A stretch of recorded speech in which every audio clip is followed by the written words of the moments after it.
Um dia de bênção, de graça e de paz para sua vida, todos os dias da sua vida, né? Quero compartilhar com vocês algo que Deus falou comigo de forma muito séria no dia de hoje, né? Eu tenho duas crianças e elas são muito agitadas, gente. Pensa numas crianças agitadas. Eu tenho certeza que vocês, ouvindo os meus áudios, em alguns momentos vocês já devem ter ouvido o barulho das minhas crianças. São agitadas, brincam muito, são hiper inteligentes e hiperativos, assim. Não posso dizer hiperativo no sentido de uma doença, de uma enfermidade, não. Mas no sentido de serem, assim, extremamente cheios de energia. E hoje eu estava saindo da igreja e, né, brigando com eles, claro, pelo comportamento, né, porque não ficam quietos. Então, tinha uma poça d'água, saindo da igreja tinha uma poça d'água na porta da igreja. E aí, os dois pularam com os dois pés na poça d'água. Eu falei, gente, não pisa na água, não pisa na água.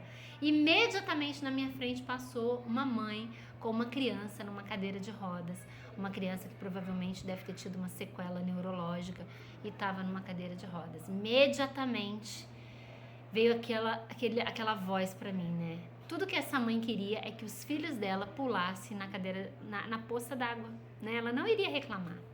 Então, muito tempo na nossa vida a gente passa reclamando de pequenas coisas, de coisas sem importância. Então, tenho que vigiar, né? Para não reclamar dessas pequenas coisas. Tenho que ser grata por essas coisas, né? E tudo que é hoje algo que irrita, amanhã vai ser uma benção, né? Uma criança agitada hoje, se a gente for olhar para o mundo dos negócios, uma pessoa extremamente agitada, uma pessoa extremamente ativa é um grande realizador, é uma pessoa que no mundo dos negócios é super valorizada, uma pessoa que tem essa alegria, essa agitação constante.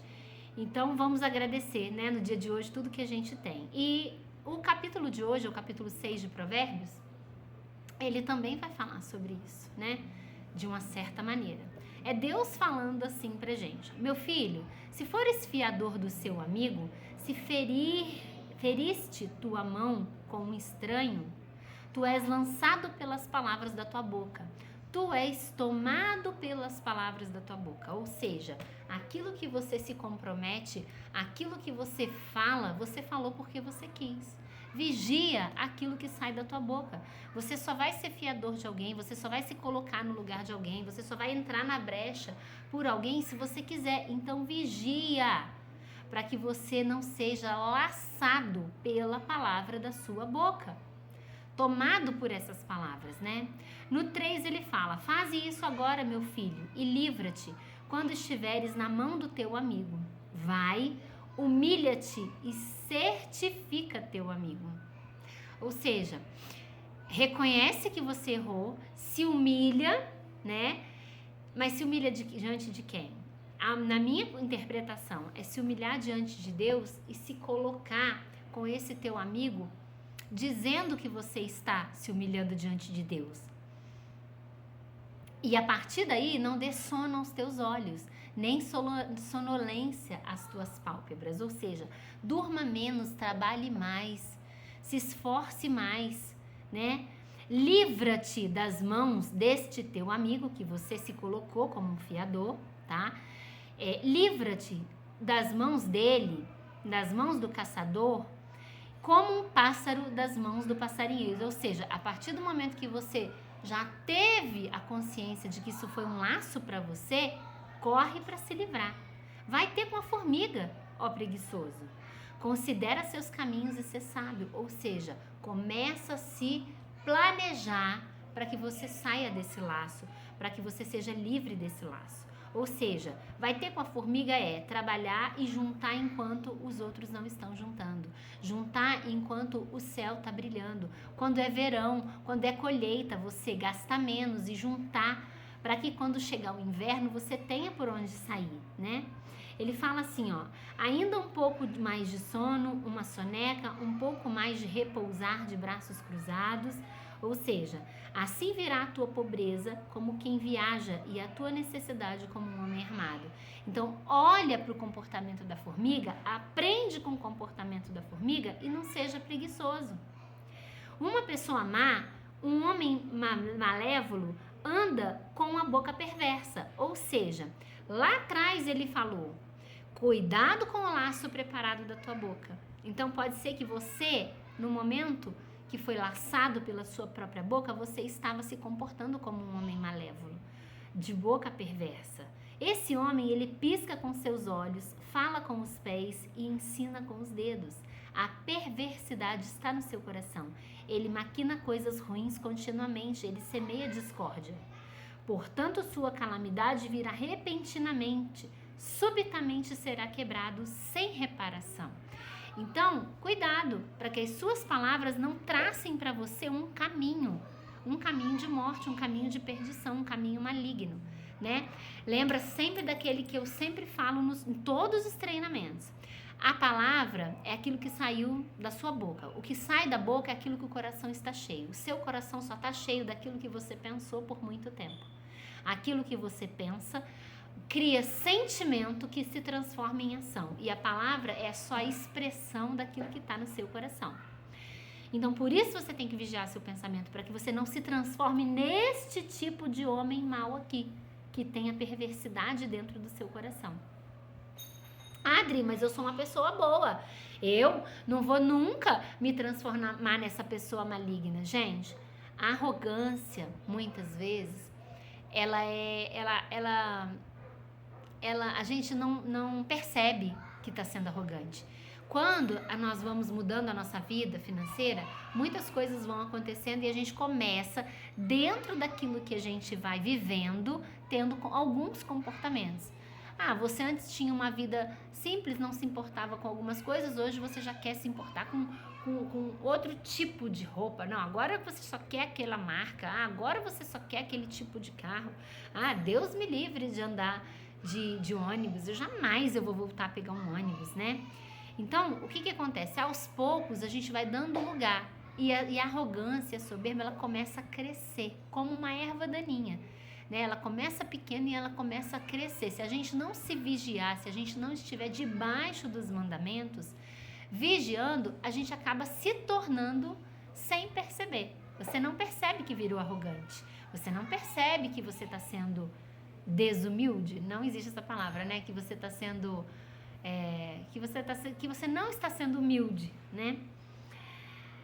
E acaba que quando você vai perceber, já é tarde, né? Principalmente porque quando as coisas vão muito bem, as pessoas têm a tendência de se afastar de Deus, né? A gente tem a tendência a voltar. O ser humano tem a tendência a se voltar mais para Deus quando as coisas estão ruins.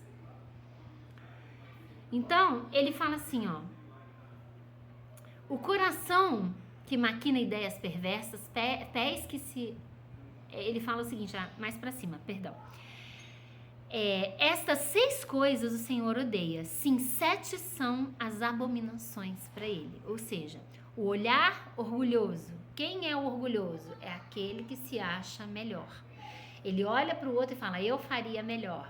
Se eu estivesse no lugar dele, eu seria melhor. Não, eu sou, eu quero. Então, o orgulhoso. A língua mentirosa, né? A língua que fala mentiras. Mãos que derramam sangue inocente. Cuidado, você pode derramar sangue inocente sem pegar a faca e ferir na pessoa. Você pode derramar sangue inocente só com as suas palavras. Olha, lá em cima ele falou das palavras. O coração que maquina ideias perversas. Pés que se apressam a correr para o mal. A testemunha falsa que fala mentiras e aquele que semeia discórdia entre irmãos. Meu filho, guarda o mandamento de teu pai e não abandones a lei da tua mãe. Ata-os continuamente ao teu coração e amarra-os ao teu pescoço. Quando saíres, ele te guiará. Quem te guiará? O mandamento de Deus, as ordens, as leis de Deus, que são para nossa proteção, né? Quando dormires, os mandamentos te guiarão. E quando acordares, falará contigo. Porque o mandamento, ela é uma lâmpada. E a lei é uma luz, e as repreensões da instrução são o caminho da vida, né? Quando uma criança tá pulando de um brinquedo pro outro, aí você fala, não pula, você vai cair daí, cuidado, você vai cair. Quando você fala assim, você tá querendo proteger seus filhos de um acidente, de alguma coisa que venha dar errado ali, porque você já está vendo que é perigoso, né? Assim são as leis e os mandamentos de Deus. E para que é essa instrução? Para te guardarem da mulher má, das lisonjas da língua da mulher estrangeira. Não cobices no teu coração a sua beleza, nem te deixes levar pelas suas pálpebras. Porque por meio de uma mulher indecente, um homem elevado a pedir um pedaço de pão, e a adúltera caçará pela vida preciosa. Ou seja, um homem perde tudo quando ele se envolve com a mulher adúltera. Pode um homem tomar fogo em seu peito e suas roupas não se queimarem? Ou seja, pode, a paixão diz, né, que é um fogo que queima. Você pode mexer com fogo sem se queimar? Eu participei outro dia de um treinamento no gelo. E o meu instrutor do treinamento, ele começou a dizer que já tinha participado de vários tipos de outros treinamentos, como andar pela brasa, andar pelo vidro. E por que a pessoa não queima os pés quando anda pela brasa num treinamento? Aquelas brasas são milimetricamente colocadas de forma a minimizar as queimaduras. Lógico, é lógico, ninguém faz nada sem sentido. Então, há uma coisa encoberta no andar sobre as chamas, né? Que eles arrumam as chamas de forma que elas não queimem a pele. E aí... ele fala que pode alguém mexer com fogo e não se queimar? Pode alguém realmente ter o contato com a pele e não se queimar? Não pode, é praticamente impossível. Então, quando o homem mexe com esse fogo da paixão, por exemplo, ele vai se queimar. Dificilmente ele vai sair sem nenhuma queimadura. Pode alguém andar sobre as brasas e os seus pés não se queimarem? Assim, aquele que entra a mulher do seu vizinho com quem quer que a toque não será inocente. Os homens não desprezam um ladrão. Se ele rouba para satisfazer a sua alma quando está com fome. Mas se for achado, restaurará o tanto 7 vezes, dará todos os bens da sua casa. Mas o que comete adultério com a mulher tem falta de entendimento. Aquele que faz isso destrói a própria alma. Uma ferida e desonra ele terá, e a sua repreensão não será apagado. É muito difícil uma pessoa voltar a confiar 100% depois que foi traída. Eu posso falar com propriedade de causa. É como um vaso que foi quebrado. Você pode perdoar, mas confiança 100%, isso muito difícil. Jamais você vai conseguir restaurar a confiança 100%. Sempre vai ser trago à memória aquela desonra, aquela traição. É como um leito que é maculado, que ele é manchado. Dificilmente você vai conseguir. Eu diria que é quase impossível ele voltar a ser totalmente limpo, né? Por quê? Porque Deus perdoa o pecado, mas ele não tira de você a consequência daquele pecado. Aquele tipo de ação, ela jamais terá a consequência dela apagada por Deus. O que vai ser apagado é o pecado, ele vai ser perdoado, mas a consequência dele jamais vai ser apagada. Sempre, todavia, todas as vezes que alguém passar por você e pela sua mulher, as pessoas que sabem desse feito vão dizer: ele traiu aquela mulher e ela perdoou. Ele vai ser taxado como lixo, como menos, como infiel, como desonrado, e ela, porque perdoou, porque segue uma vida perdoada, como forte, como mulher de Deus, como uma mulher honrada. Ele fala aqui, ó: aquele que faz isso destrói a própria alma. Uma ferida e desonra ele terá, e a sua repreensão não será apagada. Porque o ciúme é a fúria de um homem. Portanto, ele não poupará ninguém no dia da vingança. Quem não poupará ninguém? O Senhor Deus. Não poupará ninguém. Ele não considerará nenhum resgate, nem descansará satisfeito, mesmo que lhes dês muitos presentes. Ou seja, no momento de fazer justiça, o Senhor vai fazer justiça da maneira correta, né? Ele vai nos levar da maneira correta. E se o adúltero se arrependeu de verdade e ele foi perdoado por Deus? Se ele se arrependeu, Deus, se ele teve um arrependimento sincero, a palavra de Deus fala que ele vai ter apagado todos os pecados e o Senhor Deus não vai se lembrar, mas a consequência do pecado ele terá.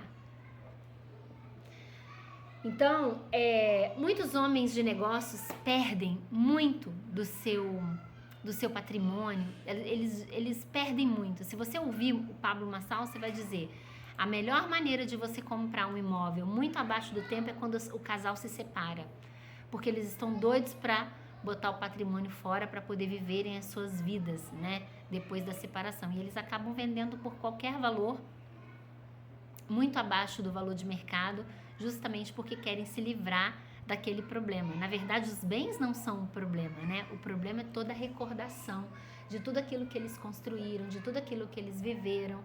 E é por isso que as pessoas acabam acabando com todo o patrimônio no momento da separação. Então, se você é um homem, se você é uma mulher sábia, nunca permita que essa brecha entre na sua casa. Se você é uma mulher, ore pelo seu marido. Se você é um homem, ore pela sua esposa e ore também para que Deus não venha permitir que esse laço da mulher adúltera venha chegar na sua casa. E claro, além de olhar, né, desvie totalmente o seu olhar, corra. Na verdade, você tem que correr mesmo quando você vê um laço desse sendo preparado para você. Beijo no coração de vocês, até amanhã.